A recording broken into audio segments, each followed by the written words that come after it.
Isa pa. Hinaan. Malakas yung sound. Okay na, nung hininaan. Tumitingin siya sa kaliwa kasi nagpe-press con si VP Sara Duterte. Ops! Papakita tayo. Sino yung babaeng naka-sombrero na naka-t-shirt na green na medyo malusog?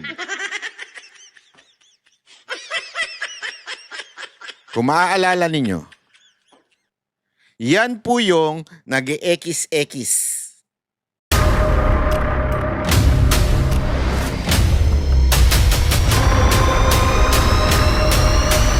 Bago tayo mag-umpisa, baka pwede nyong i-like ang video na to. Malaking bagay ang like sa aming mga content creators. Maraming salamat po.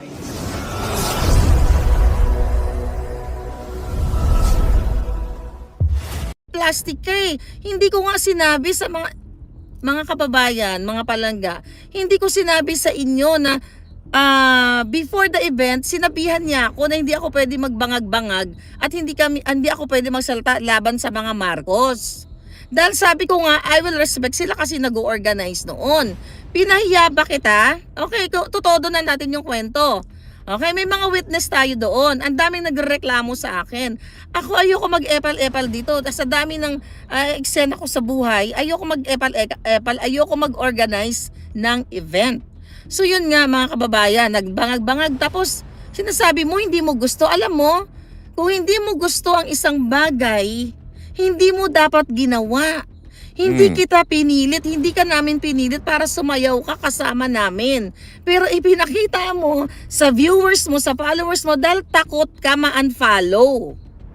Takot ka ma-unfollow ng followers ni Maharlika at ni Harry Roque. Kaya hinila mo kami, kunwari, sayaw-sayaw kang bangag-bangag. So parang sinasabi ni Maharlika dito, manggagamit si Alvin. Abay, mana ba ito kay Amy?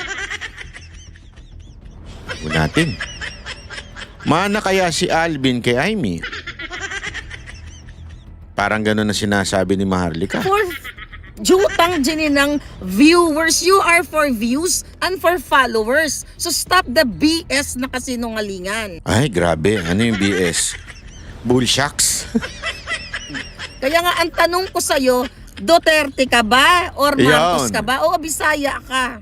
Oh. Okay, that's... Anong kinaugnayan ng Bisaya doon sa Duterte Marcos? Walang ganun ha? Ako, I totally disagree. Ako, hindi po ako Bisaya. Hindi po ako Ilocano. Ako po ay Japanese. Biro lang.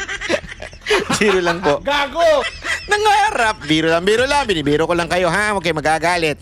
Pinapalight lang po natin ang Sa sitwasyon. panahon ngayon, marami talagang traidor. Nako. Anong patay ginawa tayo. mo? Inaayos ko kayo. Nag-agree ka na makikipag-meet up ka sa ibang... Kasi prior to, nung pagdating ko dito palangga, nag-aaway-away na sila. Guys, hindi ko kilala yung mga organizers. Alam nyo, sa dami ng mga palangga na nag-approach sa akin, hindi ko po matatandaan lahat ng pangalan ninyo. So inayos namin. Pero bago ko Gusto nyo na baka magkomento ng seryoso? Pakinggan muna natin. paayusin sila na mag-meeting yung away-away nila, inayos na sila ni Spokes. Sabi ko, Spokes, kawawa naman. Sabi ko, nakikipaglaban tayo ng isa. Ano ba yung pinag-aawayan ng mga ito? Kasi wala akong idea sa away nila. Sabi ko, pwede ba once and for all, ayusin natin to para to kay Pangulong Duterte. Alvin, napakasinungaling mo. Nako? Pumunta ka doon, nag-meeting tayo, nagkumpul-kumpul tayo. I hope may nakakita doon. 'Di ba? Pinipilit ko kayo, ay hindi na pala pinipilit. Pinakikiusapan ko kayo na mag-ayos kayo. Mag-meeting tayo, sabi ko, Spokes, baka pwede pang dalawang meeting, mag-mediate tayo kasi hindi po pwede nag-aaway ang mga ito. Anyway, pare-pareho lang naman tayong ng pinaglalaban. Personal na tao ng mga Duterte ay akin na pong na-confirm kung ano ang tunay na nangyari. So liliwanagin ko po. Etong mga impormasyon na nakuha ko ay hindi po chismis, una sa lahat. Etong impormasyon na nakuha natin ay hindi po ito gawa-gawa. Ito po ay nakuha po mismo natin sa mga tao ng mga Duterte. Hindi ko po papangalanan dahil itong tao na ito, napaka low-key po nitong tao na ito. At ako po, 100%, hindi lang 100, 1,000%. May tiwala sa tao na ito. Bakit? Si Pangulong Duterte mismo may tiwala sa tao na ito. Ipinagkakatiwala niya ang buong buhay niya sa tao na ito. Maging si BP Sara Duterte. Kaya 100% akong etong tao na ito, bago pa nag-claim ang sino mang hinayupak na Duterte supporter, ito hindi lang po ito Duterte supporter.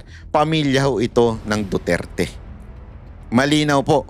At yan po ang ating ipapakita sa inyo ngayon.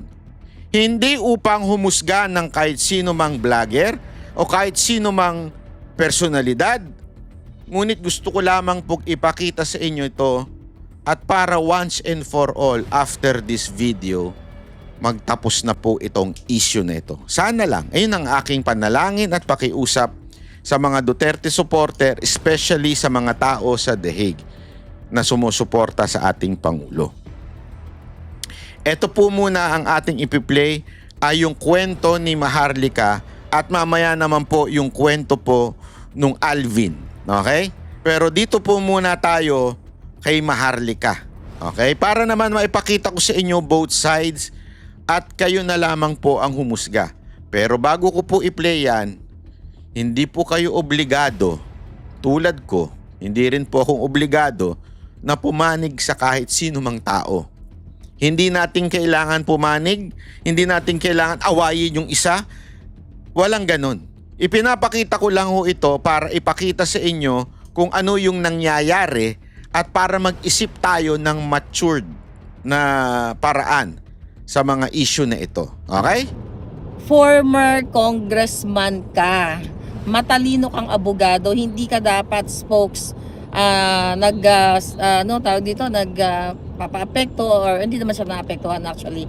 Nagpapatol dito sa mga newbie na akala mo pag-aari nila ang dahig. Kayo, mga jutang ginemes kayo, okay? Ang jutang ginemes na word deserve ninyo. Yan po si Alvin Chipmunk, niloloko kayo. Okay? Ito, umpisahan natin Alvin, pangalanan na kita. Nako po. Second day ko sa dahig, pumunta ka sa bahay ni Spokes. Ano ang sabi mo? 'Di ba? Plastic ka. Okay? Sinungaling ka sa pinakasinungaling. Ang sabi mo, "Hi, Miss Marlica, magsasalita po ba kayo sa event?" Okay, nasa table po kami, nagkakape, kasama ko yung mga friends ko. Okay, nandun si Grace, I'm not sure, ando doon yung, I'm not sure kung nandoon siya, basta kami. Okay, hindi ko lang may mention din, I'm not sure kasi kung nandoon siya or what. Dahil marami kasi labas-pasok sa bahay ni Spokes. Ang sabi mo sa akin, Chipmunk, okay, Miss Maharlika, magsasalita ka ba? Ang sabi ko sa'yo, ako okay lang ako kahit magsalita ako o hindi. So nung sinabi niya yon sa akin, ang understanding ko is hindi ako included sa program. 'Di ba? Hindi ka naman tanga, no? Para hindi mo malaman. I'm not that stupid like you, mga chipmunks. Di sabi ko, dahil una-una hindi ko to event. Hindi naman ako pumunta dito para magbida-bidahan. I'm here for the Dutertes, for the Filipino people, and for Attorney Harry Roque.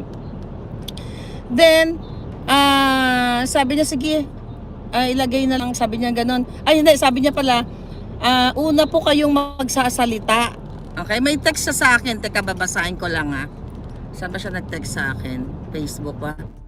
Kaya lang nakalib tayo sa sa YouTube, so hindi ko mas makuha yung mensahe.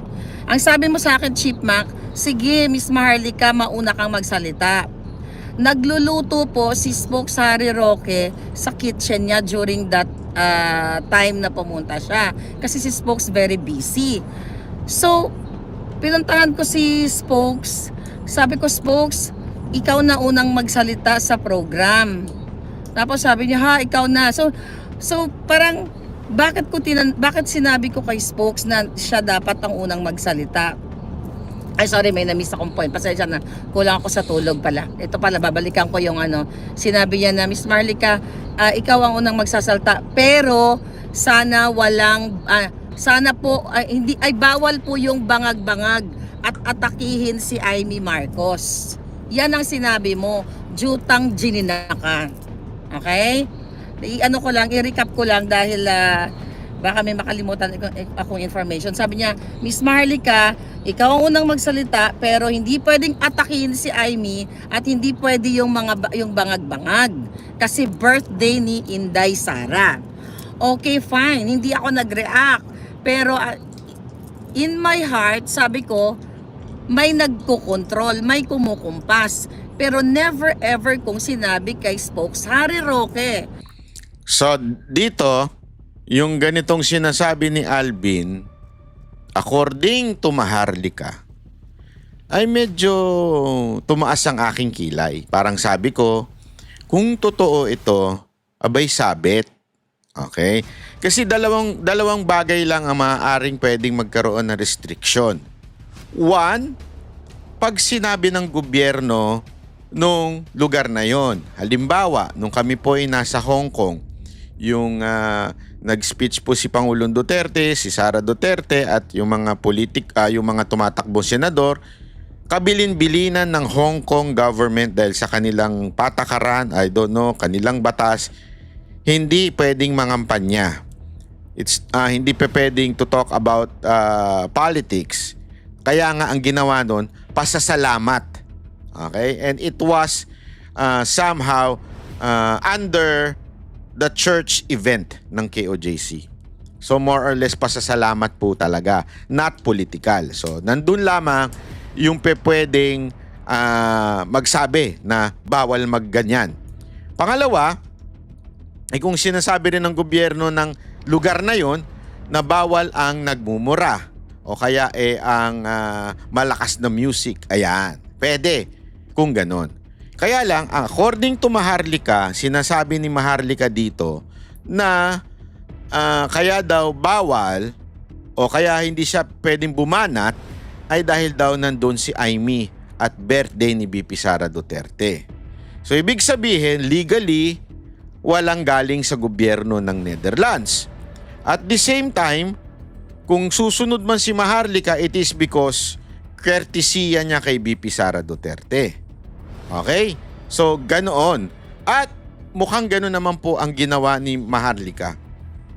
Sumunod siya, kaya lang, ituloy natin ang kwento niya. Yung sinabi ni Chipmunk sa akin. Kasi hindi naman ako gumagawa ng eksena. Kaya nung nasa kitchen si Spokes, sabi ko, Spokes, ikaw na ang unang magsalita. Bakit ko sinasabi kay Spokes na siya ang unang magsalita? Kasi pakikinggan ko yung speech ni Spokes na kung siya ay maglitanya ng bangag-bangag or against sa mga bangag, I will follow. 'Di ba? Aba, magsasalita din ako. Bakit si Spokes nagsasalita? Yun po yung totoong kwento. O, eto na.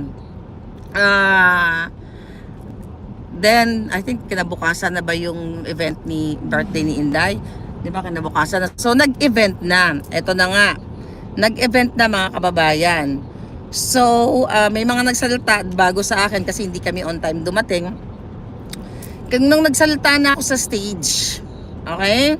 Kung pansinin ninyo, balikan nyo po ang speech ko, napakasimple. Greetings at pasasalamat sa taong bayan. Walang rant ng about bangag-bangag, about kay Amy Marcos, dahil nagpakita po tayo ng respeto sa birthday celebrant. At una, nagpakita tayo ng respeto sa mga organizers dahil hindi ko po event yon. So naintindihan ko, kailangan ko sumunod sa rules. Okay? So wala nang issue. That part, good job si Maharlika dyan. Kung talagang sinunod niya yon, aba, dapat credit natin sa kanya yan. Yun sa akin, nagsalita na ako, pasalamat, hanggang sa si Spokes Harry Roque na ang nagsalita. Okay? Nung nagsalita, bago magsalita si Spokes Harry, sabi niya sa akin, halika Maharlika, magbabangag-bangag tayo. Kakanta kami ng bangag-bangag.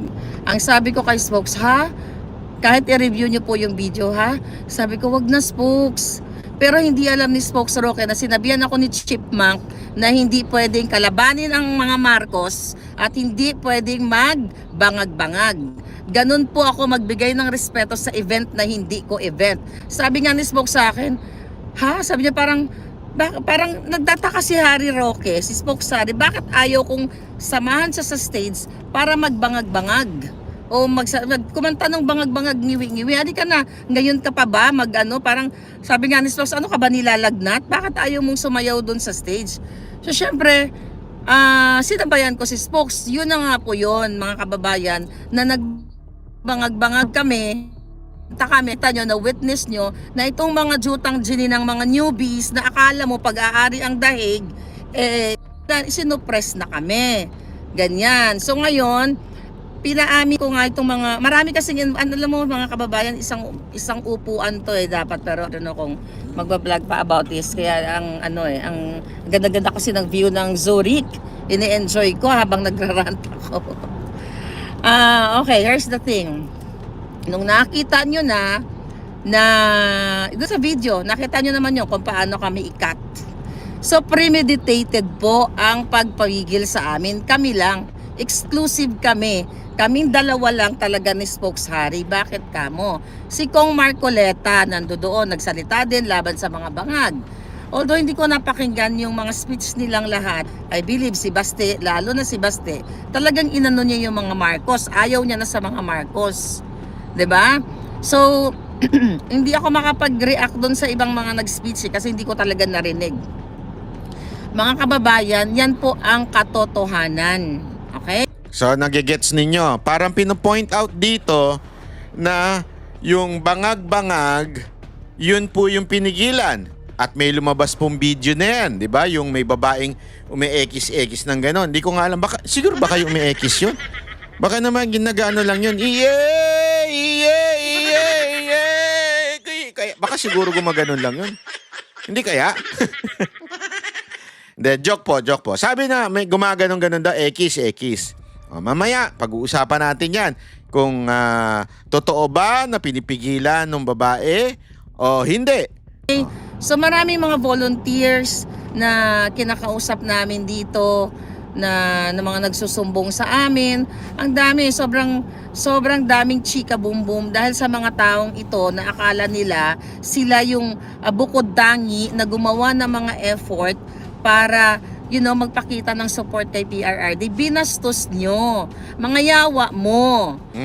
Tanan mo. Akala ninyo, kayo ang bida-bidahan dito. Alam ko kung sino ang inyong mga katsikahan. Nako? Alam ko kung sino ang nag-uutos sa inyo. Nako? Diba? Kaya nga tinatanong ko, hindi ko kayo inaakusahan na binayaran kayo. Nagtatanong ako, dahil ba sa 3 lechon? O Nako? sino ang bumili ng lechon? Nabigyan ba kayo ng tip ni Amy Marcos? O kung Nako? sino pa man? Yun lang ang tanong ko. Hindi ko sinabing nakatanggap kayo. Tanungin nyo, nakatanggap ba kayo? Di kung hindi, let the people, decide kung maniniwala sila. Nako Yan po, patay. Okay? Ano pa bang matatandaan ko sa mga eksena? Dun sa...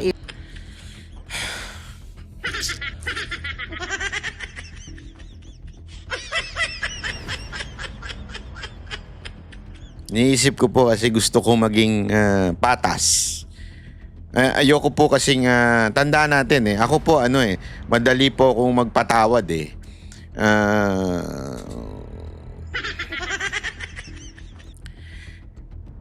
Parang dito, tinatanong ni Maharlika kung sila ba ay nabayaran o hindi. Okay? Kasi bakit daw pinatitigil?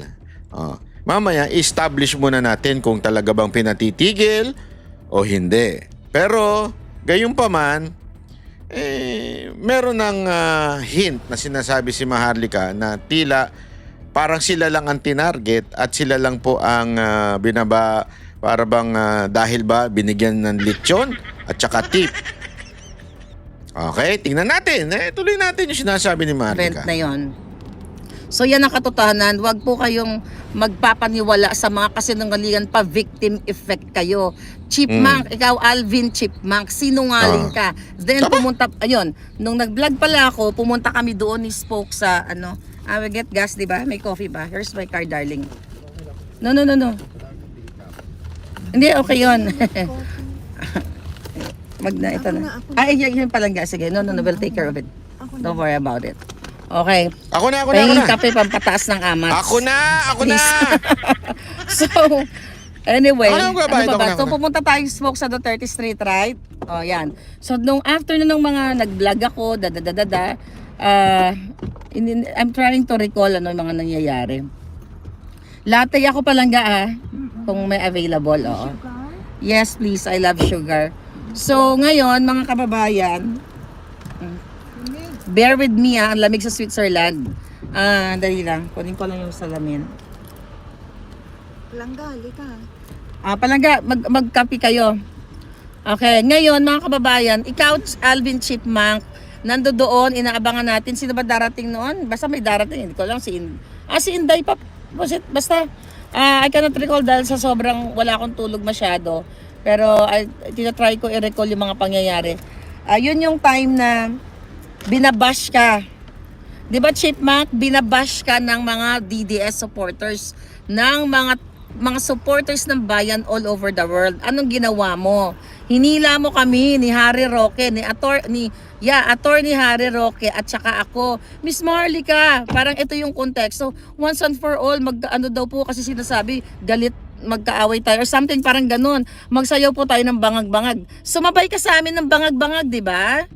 In-approach ka ba namin na, oy, Chipmunk, sumabay ka sa amin. Magbangag-bangag tayo, ganito ganyan. Pinilit ka ba namin? Jutang ginina? Oh, Yung awayan pala nila yung pagsayaw ng bangag.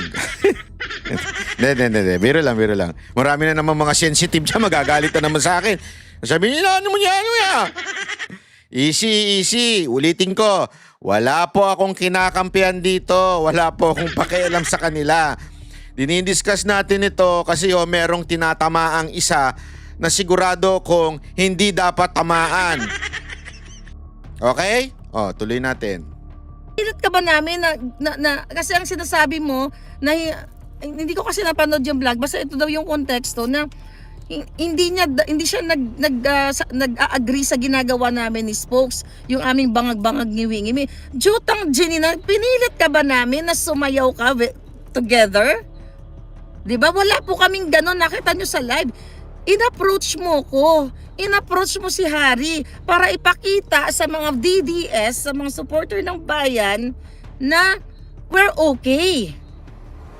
Pwede na nga kitang pahiyain doon na plastic ka Hindi ko nga sinabi sa mga kababayan, mga palangga, hindi ko sinabi sa inyo na before the event, sinabihan niya ako na hindi ako pwede magbangag-bangag at hindi ako pwede magsalita laban sa mga Marcos. Dahil sabi ko nga, I will respect sila kasi nag-organize noon. Pinahiya ba kita? Okay, tutodo na natin yung kwento. Okay, may mga witness tayo doon. Ang daming nagreklamo sa akin. Ako ayoko mag-epal-epal dito. Sa dami ng eksena ko sa buhay, ayoko mag-epal-epal, ayoko mag-organize ng event. So yun nga mga kababayan, nagbangag-bangag tapos sinasabi mo hindi mo gusto. Alam mo, kung hindi mo gusto ang isang bagay, hindi mo dapat ginawa. Hindi kita pinilit, hindi ka namin pinilit para sumayaw ka kasama namin. Pero ipinakita mo sa viewers mo, sa followers mo dahil takot ka ma-unfollow. Takot ka ma-unfollow ng followers ni Maharlika at ni Harry Roque. Kaya hinila mo kami, kunwari, sayaw-sayaw kang bangag-bangag. So parang sinasabi ni Maharlika dito, manggagamit si Alvin. Abay, mana ba ito kay Aimee? Natin. Mana kaya si Alvin kay Aimee? Parang gano'n na sinasabi ni Maharlika. For jutang dyan ng viewers, you are for views and for followers. So stop the BS na kasinungalingan. Ay, grabe. Ano yung BS? Bullshocks.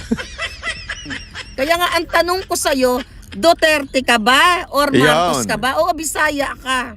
Oh. Okay, that's Anong kinaugnayan ng Bisaya doon sa Duterte Marcos? Walang ganun Ako, I totally disagree. Ako, hindi po ako Bisaya. Hindi po ako Ilocano. Ako po ay Japanese. Biro lang. Biro lang po. Gago! Nangarap. Biro lang. Binibiro ko lang kayo Huwag kayo magagalit. Pinapalight lang po natin ang sa sitwasyon. panahon ngayon, marami talagang traidor. Nako. Anong patay tayo ginawa dyan. mo? Inaayos ko kayo. nag-agree ka na makikipag-meet up ka sa ibang, kasi prior to nung pagdating ko dito Palangga, nag-aaway-away na sila. Guys, hindi ko kilala yung mga organizers. Alam nyo, sa dami ng mga Palangga na nag-approach sa akin, hindi ko po matatandaan lahat ng pangalan ninyo. So inayos namin. Pero bago ko Gusto nyo na baka magkomento ng seryoso? Pakinggan muna natin. paayusin sila na mag-meeting yung away-away nila, inayos na sila ni Spokes. Sabi ko, Spokes, kawawa naman. Sabi ko, nakikipaglaban tayo ng isa. Ano ba yung pinag-aawayan ng mga ito? Kasi wala akong idea sa away nila. Sabi ko, pwede ba once and for all, ayusin natin to para to kay Pangulong Duterte. Alvin, napakasinungaling mo. Nako, Pumunta ka doon, nag-meeting tayo, nagkumpul-kumpul tayo. I hope may nakakita doon. 'Di ba? Pinipilit ko kayo, ay hindi na pala pinipilit. Pinakikiusapan ko kayo na mag-ayos kayo. Mag-meeting tayo, sabi ko, Spokes, baka pwede pang dalawang meeting, mag-mediate tayo kasi hindi po pwede nag-aaway ang mga ito. Anyway, pare-pareho lang naman tayong ng pinaglalaban. So ngayon, mga kababayan, may mga papangalanan natin yung mga palangga doon. Nandun sila Jessica, ando si Makabayan nandito. Tapos yung kasama namin, ito si Makabayan, hindi ko naman siya kalala, na-meet ko lang siya doon sa sa event at magandang loob, dinadrive marami siya mga dinadrive, okay, na mga personalities, hindi lang kami. So mga palangga, ito yung chika. Okay, Chipmunk, wag mong lolokohin ang mga Duterte supporters at ang hindi ko lahat matanggap ang pambabastos nyo sa mga elderly, sa mga lalo na ang mga kababayan natin mga Bisaya dito sa The Hague. At itong mga palangga ko, whether they are anuman ang group nila, DDS, Maisog, kung anuman ang pangalan, they spend money, they spend their time, umaabsent sa trabaho para magpakita ng suporta kay Pangulong Duterte, hindi para sa inyo. Jutang Jenina. ayoko na, ang gulo nyo.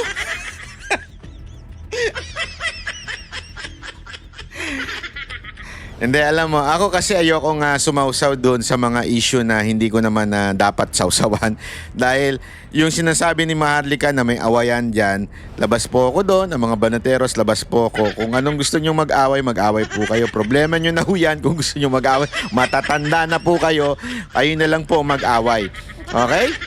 Labas po kami dyan. Bilang supporter po ni Pangulong Duterte, meron lang akong napuna kasi aside pro dito sa sinasabi ni Maharlika, meron pa silang isang sinisising na sinabi yun daw ang kumukumpas sa kanila at yun daw ang naguutos na yung wag banatan. Yun po ay tao ni Pangulong Duterte. Ayaw din po nun sa mga Marcos. Sigurado ko 200%. Ayaw ni Pangulong Duterte kay Marcos eh. So definitely itong tao niya, ayaw nito kay Marcos. Ayaw din ito kay Amy. Sigurado ko. In more than anyone else, mas magtitiwala ako sa tao na ito kaysa sa kahit sino mang ibang tao. Pag ako pumunta dyan, yan lang siguro yung pagkakatiwalaan ko. At yung mga taga SMNI. Hindi ibig sabihin wala akong tiwala sa iba ha. Hindi yun ang ibig ko sabihin. Ang sinasabi ko lang, ayoko kasing makisali sa gulo ng iba. Gulo nila yan eh. Pag ako sumausaw pa, baka lalo tayo magkagulo-gulo. So bakit ko dinidiscuss to? Kasi dinadamay na yung isa. Sino yung isa na yun? Yung tao ni PRRD. At sinasabi yun daw ang nag-utos na wag pabanatan ang mga Marcos o si Amy in particular. Walang ganong utos. Yung tao na yun ha. Although, for your info lang po, sumagot na si Alvin. Okay? Yung entourism, ito po. Ang sabi niya, I would like to categorically deny that I asked some people not to bash the Marcoses. So, dinideny daw niya yan. Yun lang. Hindi ko na kailangan basahin yung iba. Yung iba kasi sariling paandar niya na yan eh. I mean, sarili niya na yan. Wala na ako diyang Ang issue ko lang naman, kung totoo ba na sinabi ni Alvin na bawal banatan si Marcos o si Amy Marcos. Ang sabi ni Alvin, hindi totoo. Ang sabi ni Maharlika, totoo. Sinong paniniwalaan nyo? Bahala na po kayo. Iiwan ko na po sa inyo yon. Ako, may sarili akong paniniwala. Hindi ko na po sasabihin sa inyo para hindi ko kayo ma-influence. Kasi may base o mang basis ko to judge kung sino dito sa dalawang to ang paniniwalaan ko, parehong hindi ko kasi masasabi na sigurado ako na ang paniniwalaan ko si Alvin. First of all, hindi ko kilala si Alvin. Wala akong alam sa background niya. Oh. Si Maharlika ba dahil dati nagkaroon na siya ng issue sa akin na nagsinungaling siya sa akin? Paniniwalaan ko ba siya o hindi? Hindi ko pwedeng sabihin. Let's ilabas na natin to. Hindi ko pwedeng sabihin na hindi ko na paniniwalaan si Maharlika kasi nagsinungaling siya sa akin dati. Oh. Hindi ko pwedeng sabihin yon kasi hindi po ako yung jowang mahilig sa history. Alam niyo yung mga jowa nyo na historian? Yo, totoo. Mga babae kasi historian eh. Yung kasalanan mo 10 years ago, 15 years ago, pag nakabasag ka ng pinggan nung mag-asawa na kayo, uungkatin niya yung kasalanan mo 15 years ago. Hindi po ako ganun. So I judge dung mga nangyayari lang sa ngayon. So I cannot say, kasi nagsinungaling sa akin si Maharlika noon, maaari nagsinungaling sa uli ngayon. Hindi ko pwedeng sabihin yon, di ba? Sabi ko sa inyo, kaibigan ko si Kuya Ben. Sinong Kuya Ben? Hindi nyo kilala si Kuya Ben? Pag kayo nahaharap sa mga ganyang issue, kaibiganin nyo at kausapin nyo si Kuya Ben. Sino si Kuya Ben? Sandali. Ang init. Ayan. Kilala nyo kung sino si Kuya Ben? Si Kuya Ben... Corny nito. Si Kuya Benefit of the Doubt. So, bigyan nyo yung benefit of the doubt yung mga taong ako. I'm giving the benefit of the doubt kay Alvin. I'm giving the benefit of the doubt kay Maharlika. Kaya lang, yung pinagbibintangan na siya daw ang kumukumpas at siya daw ang naguutos na wag banata ng Marcos, yan ang focus ko ngayon. Bakit? Kasi may pinakita siya sa aking ebidensya at sinabi niya, Sir, wala akong inuutos. Kilala mo ako. Hindi ko pwedeng, hindi ako political na tao, hindi ako mapang-away dahil ako po ay, alam naman natin, tao ni PRRD. Tao ho ito ni PRRD. Iniwan ng iba ng lahat si PRRD kung iiwan siya. Etong taon to hindi siya iiwan. So itong taon na ito, paniniwalaan ko to kahit nakapikit. Paniniwalaan ko itong tao na ito. At sinasabi at inuhusgahan nga siya ng kung ano-ano, nini-name call siya. Ako sana, wag nyo nang idamay ito. Yun lang ang pakiusap ko. Nakikiusap ako doon sa mga humuhusga dito sa tao na ito, wag nyong idamay ito. Dahil pag ito idinamay nyo, ako makakalaban ninyo. Sinasabi ko sa inyo. Dahil ito, tao mismo ni PRRD. Pag kinalaban nyo ito, para nyo na rin sinasaktan at sinasaksak si PRRD. Tandaan nyo yan.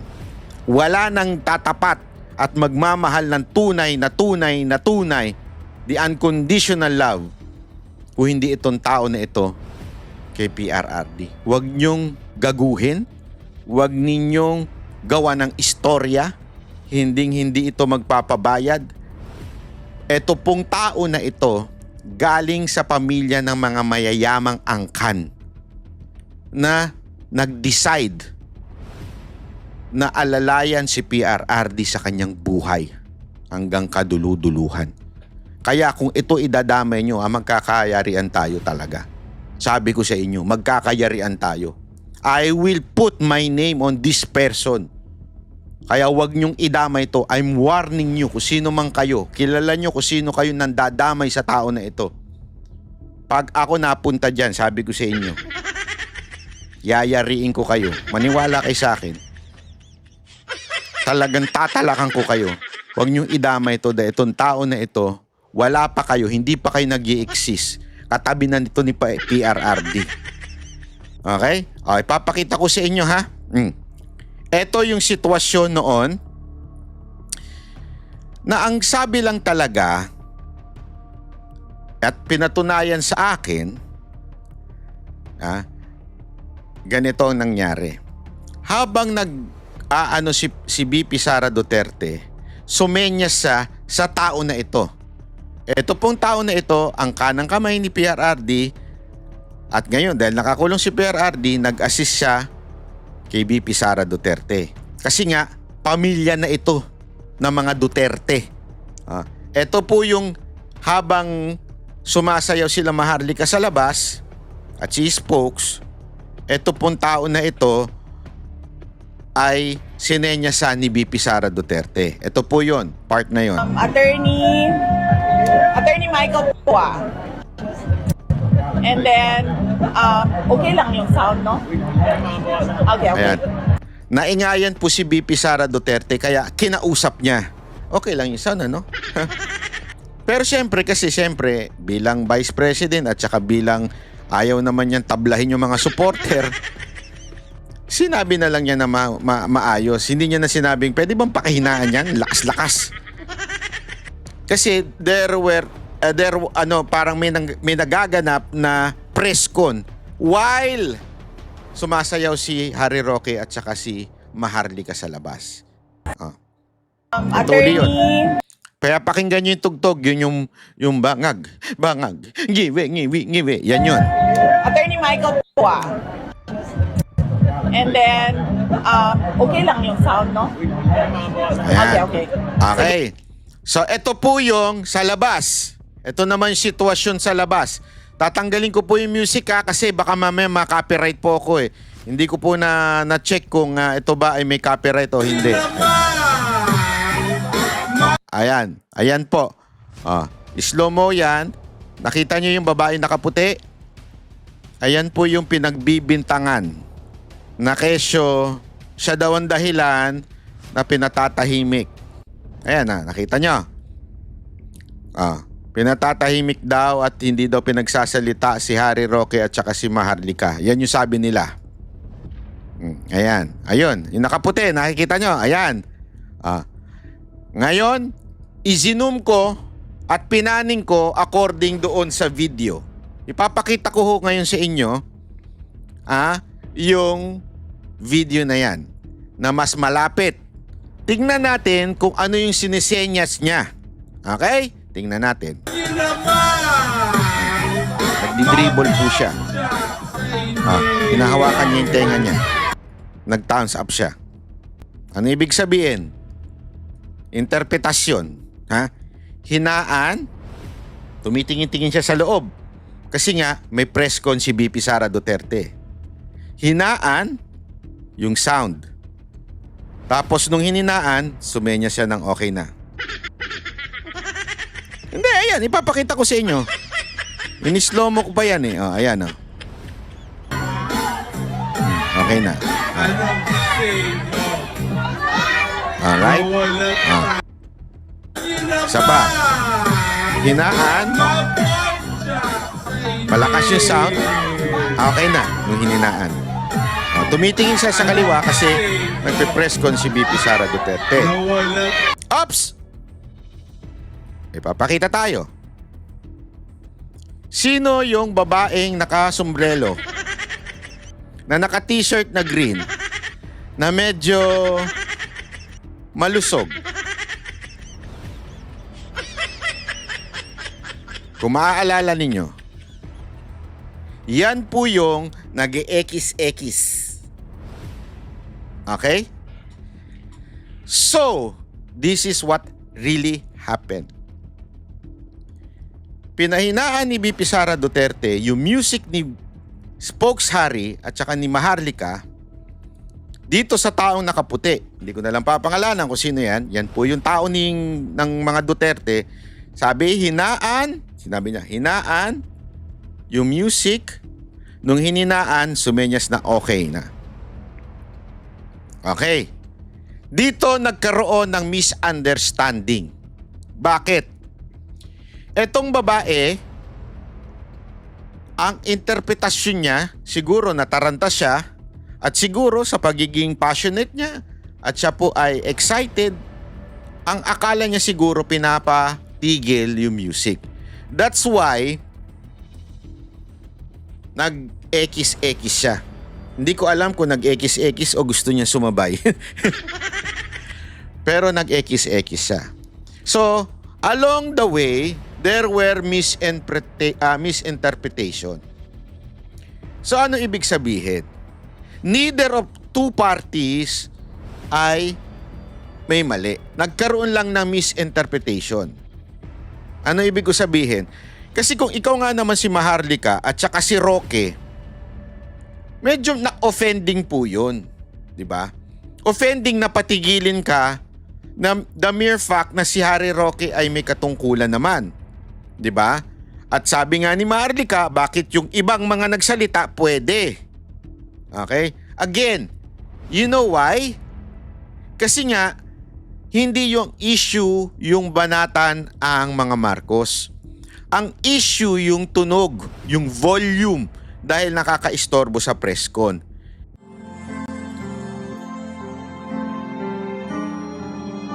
Ano yung melody ng song? Ang bayan ko'y pinagpala pagkat sa aming pinigay ang isang biyaya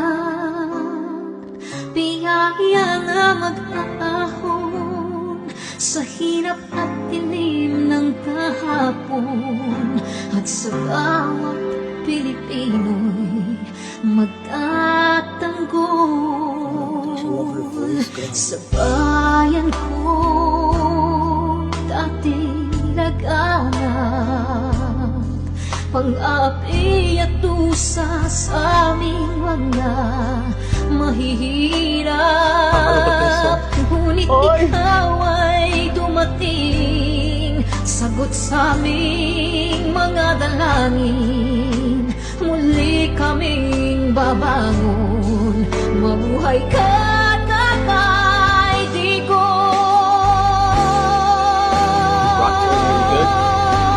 Ama,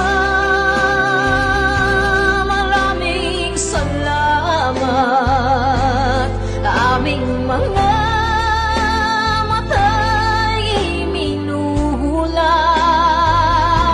gawain ng masasamay iyong isiniwalat.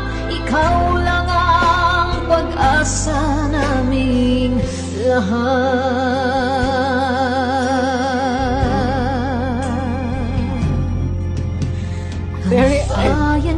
Pinamatay niya ako, umiiyak ako. Pilipinas, muling makikilala at itataas. Katahimika'y maghahari sa ating puso'y mamamayani. Mga ngiti sa labi di mapapawi.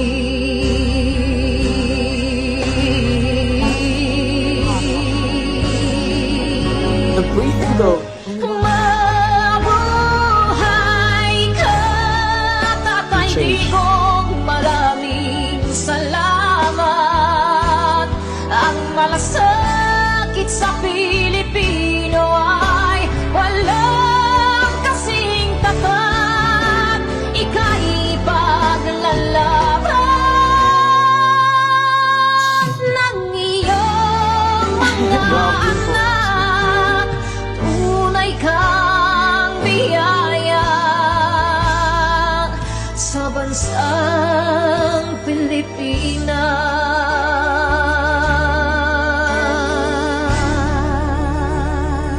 Haba.